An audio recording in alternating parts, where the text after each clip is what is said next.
Could you give us some examples of what an internal goal is for a character and how that plays out in a feature script or a series arc?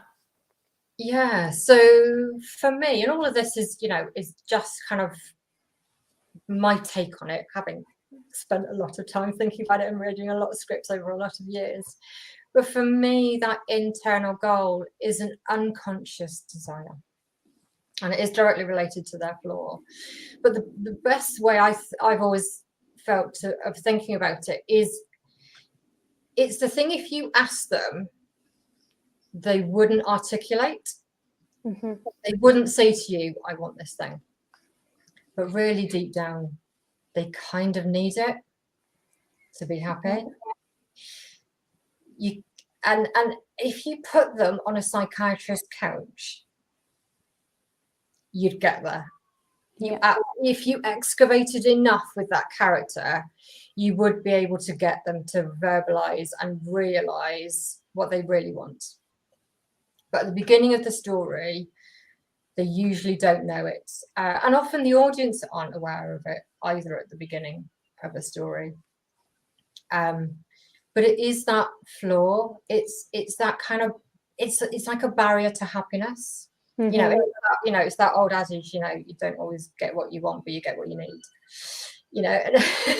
They're kind of often seeking the wrong thing. And again, this varies enormously in terms of genre and differences between film and TV. But I think, again, just kind of looking at genre is the most obvious kind of difference I just wanted to kind of highlight, which is in some genres, like a thriller again, or action, that there isn't often, or often isn't, I should say, a really prominent internal goal, in that the character doesn't really change that much. It's not that big a transformation, if at all.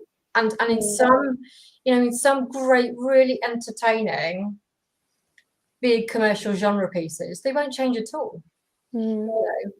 They catch the killer, they solve the puzzle, they get the power, they get the money, and that's and the joy of watching them struggle to get that and then them getting it can be really entertaining. Mm-hmm. I think there has been a move, even in really commercial work over the last 10 years, for most characters, even in a really plotty story and a really plotty genre, to have some kind of internal goal, to have some kind of character change across the story, for that external, for the pursuit of the external goal, to create some kind of change in that character. Partly that's kind of just adding layers and depth and emotion into the story, and I think that's what internal goals do for you, because you're kind of peeling back the layers of a person. Mm-hmm. But it's also, being really honest, it's about attracting great cast. Yeah. So true. A lot of what you're doing, when you get to that next level of developing, in films and in TV, this is equally true. In the next stage of development you go through, even once you've got a fantastic script, part of what you do next is attaching other talent, and that'll be directing talent, but it'll also be lead cast. And you want a couple of amazing roles in there that fantastic actors are going to bite your hand off to want to play.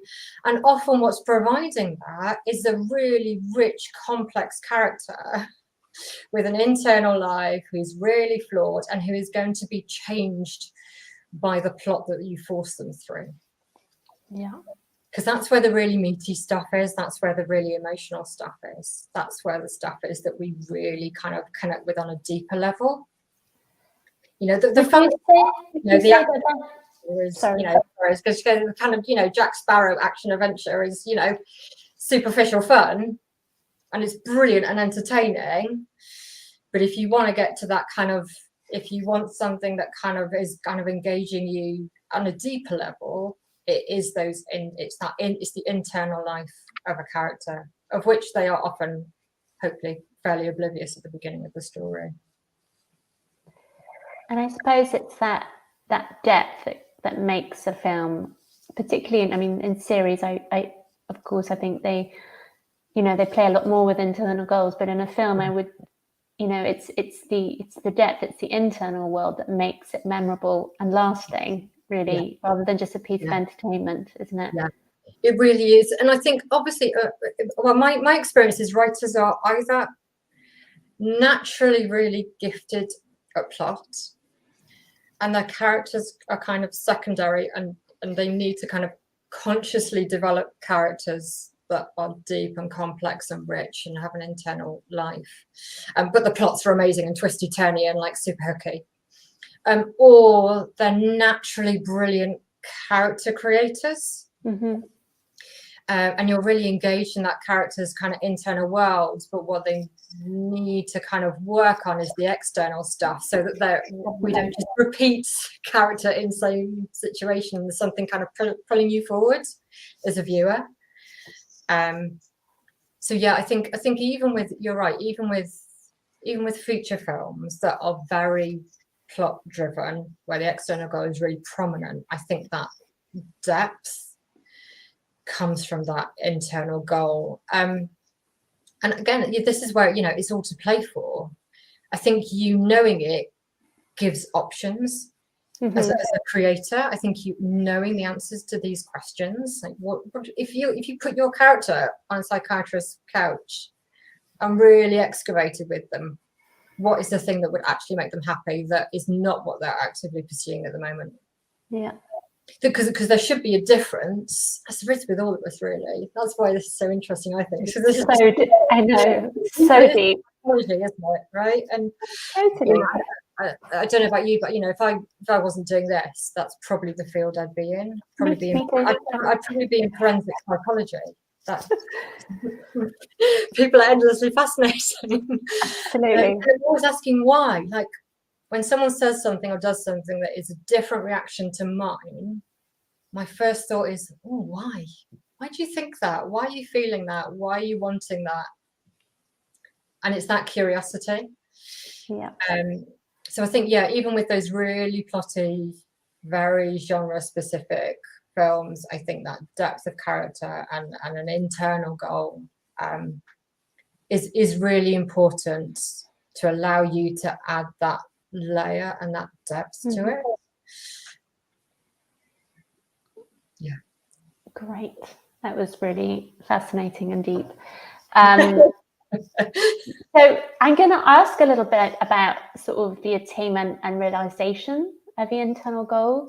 And I wondered if you could talk about that in regards to feature films, but also in regards to series, because am I right in thinking that in series, we don't really, because it's often a continuing. Yeah. I'll be interested to hear what you say. Anyway, I'll let you talk about that. I will. You're absolutely right. The really challenging thing in series, that's why I do think films are kind of, I'm not going to say easier, but in terms of like, because in series you have to know what your character's internal goal is, but you can never pay off the story. And it's so hard, because what that unconscious desire has to stay sort of somehow hidden from them or out of reach, or they have to be really self-destructive. Obviously, we're talking about kind of what you have to do in order to make something really long running. Yeah. Character-driven. I'm just thinking, when you're talking now of Homeland and Carrie, because that's a really interesting example of someone who probably quite conscious of her internal goals, but is self-destructive. So it kind of just continues. She doesn't learn, so it just continues. Yeah. And it's really hard, because she's a very self-aware character. You're right. But she somehow just keeps not learning, and it's really challenging. So I remember when I first started working on continuing drama series here in the UK, and it's really challenging, because, like I say, you can't ever pay off that story. I remember talking about, we're going back a while, so apologies, but I think she's just such a great example of this, of like Kat Slater being like a perfectly constructed, designed continuing drama series character because her internal flaw is so strong and she's so self-destructive that as soon as you give her what it is that actually makes her happy, she kind of just blows it all up again. Yeah. There's a degree, and often this comes from characters with a degree of self-loathing.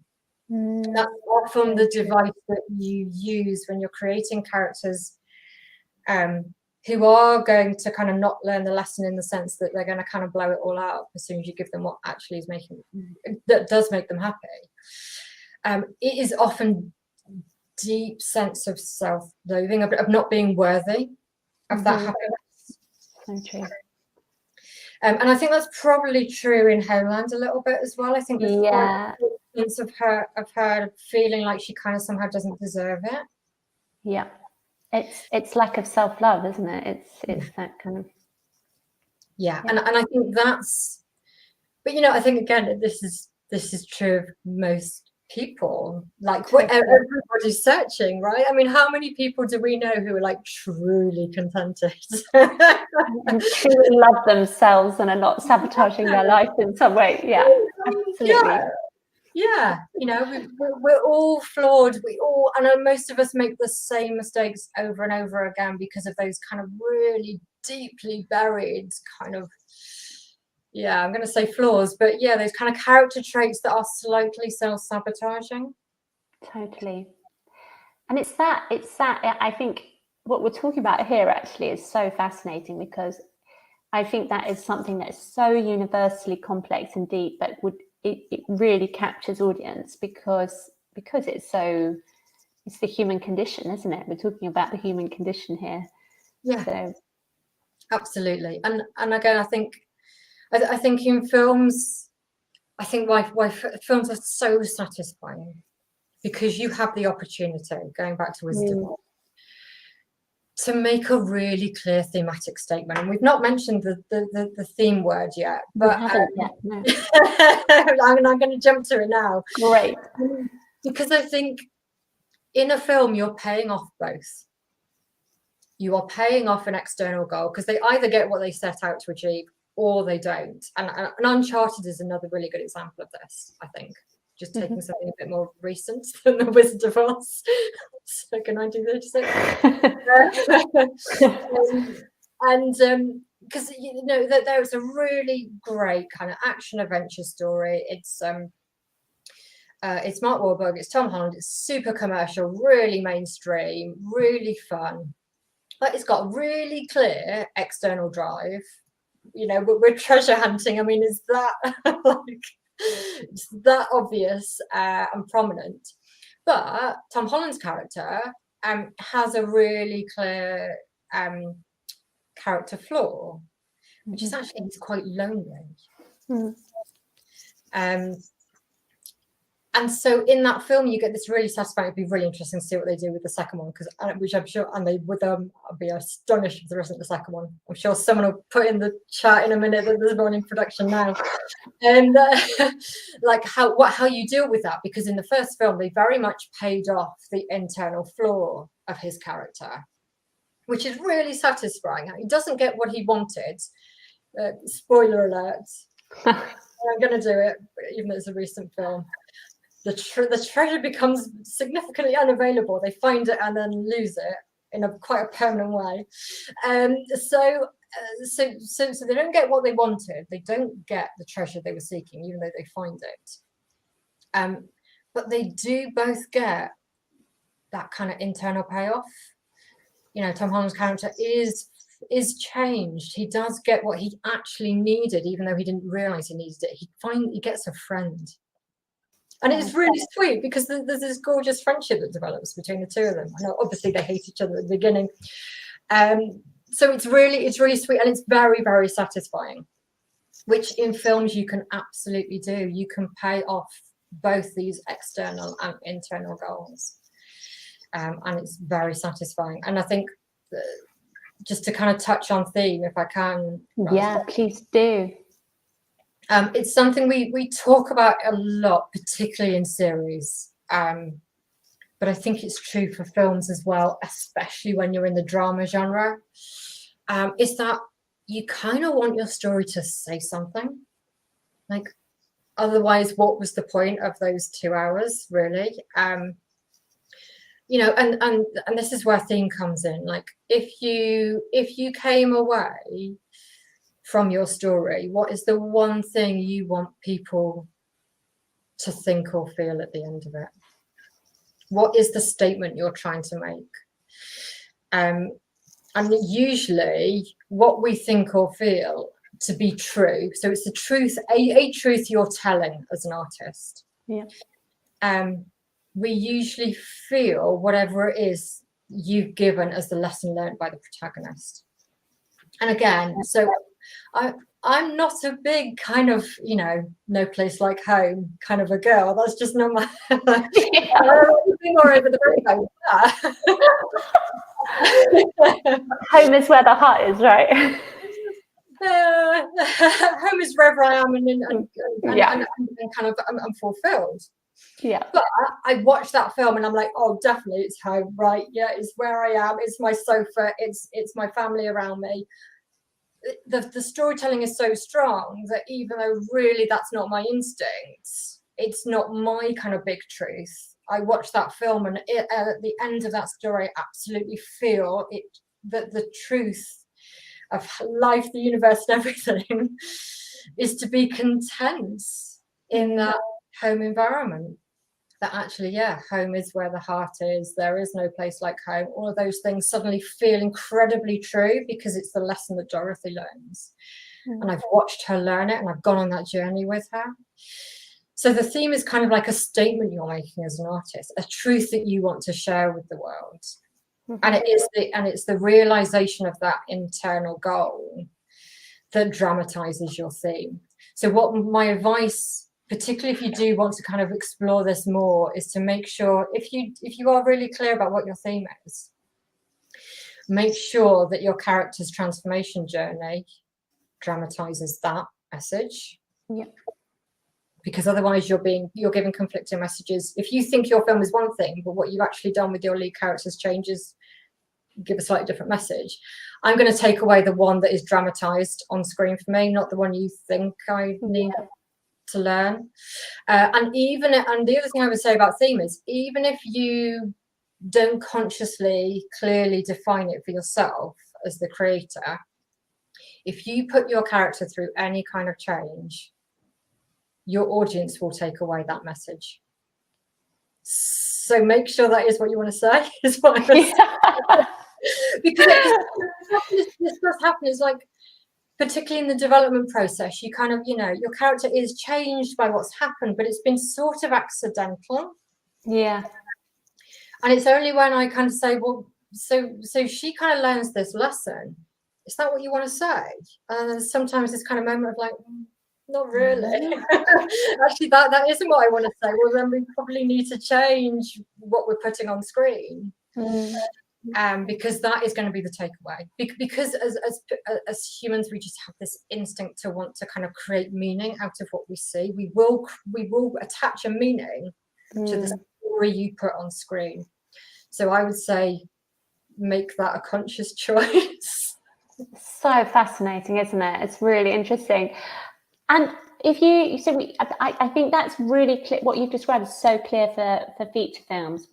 Coming back to series now, with this relationship between the internal goals of a character and the theme, would you say that that's more complex because, you know, you're playing out for you've got a long, potentially one series, potentially more series.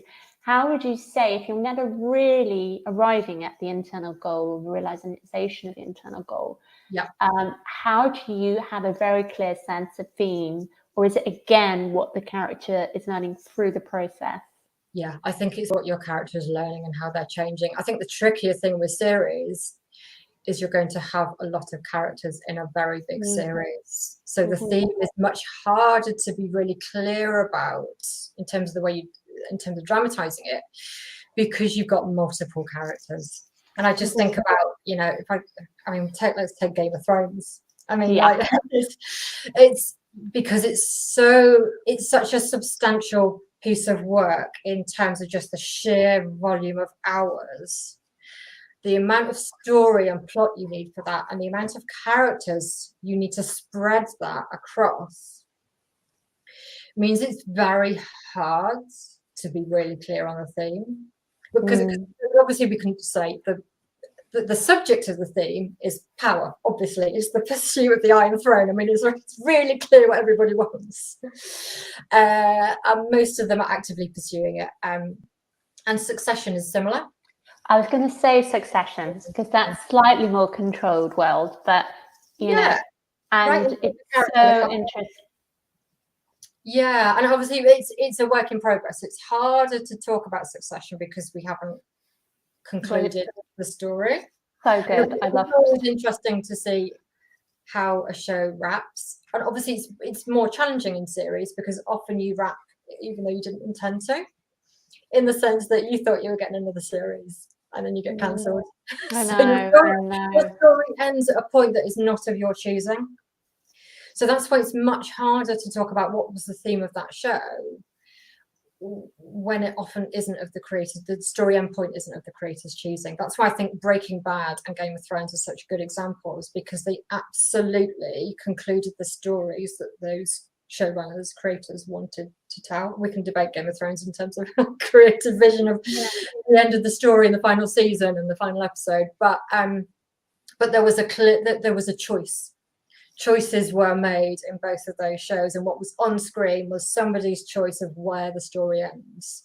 So you can take away meaning and theme from that because people made choices. It's harder when a series has ended and you don't know whether that was intended as the last series or not. Yeah, because if you imagine, like, especially in the more sort of sophisticated, bigger budget shows where you've got writers' rooms up front, kind of mapping out not just series 1, but series 1 to maybe 4, and then they get cancelled. So, you know, things that they've set up to answer don't get answered or realized. But I suppose if it's there from the start, then it's still going to be evident and coming off the screen. Yeah, it will be coming through, rather even like, as you say, we don't know the story and it's not as obvious what the theme was or what the message is.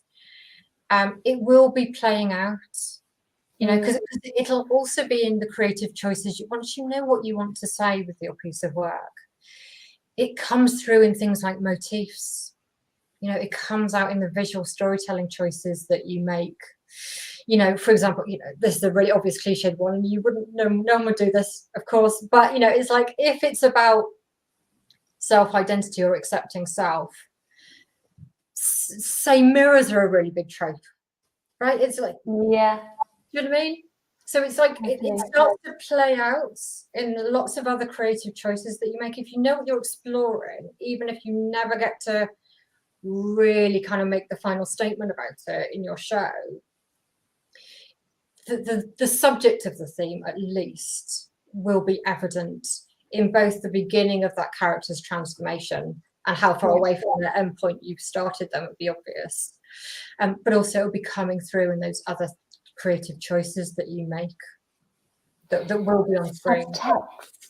Subtext, my favorite word. No, our favorite word, but it's so true, isn't it? Like, and I think, would you say that subtext within everything we've talked about today is so, how important is that? Because it's, you know, again, it's like, how on the nose should a writer be with this stuff, or, you know, does it need to be quite subliminal? How clear and obvious do you think it needs to be, or can it be more hidden? Yeah, I think that's a really good question. I think it can be really hidden. This is why I really want to encourage writers, even if they feel like, oh, this stuff is just so obvious and commercial in Hollywood, and I'm not writing that kind of stuff. My stuff is, you know, is more interesting than that. I would say that these frameworks are so important, and you can bury them. They can just kind of peek out, or you can bury them below tons of subtext. Yeah. Right. Or you can make them really on the nose and, you know, have them verbalize it. I mean, you know, there's two extreme versions of this. I would say, I mean, in films, we are able to do work that is incredibly subtextual, where the audience has to work very hard to create meaning out of what you're putting on screen. That makes it further down the art house end of the spectrum, and less commercial, because you're asking your audience to work really hard. The audience gets smaller. And in series, we have to be even more commercial than films. There isn't really art house TV, even in the world of global streamers. I would say, so you have to bury it to some degree, but not to the point in series, especially where like nobody could answer that. Right? You watch those shows, right, where you're like literally like 10 minutes in, like, or 20 minutes in, what on earth is going on? It's too clever, trying to be too clever.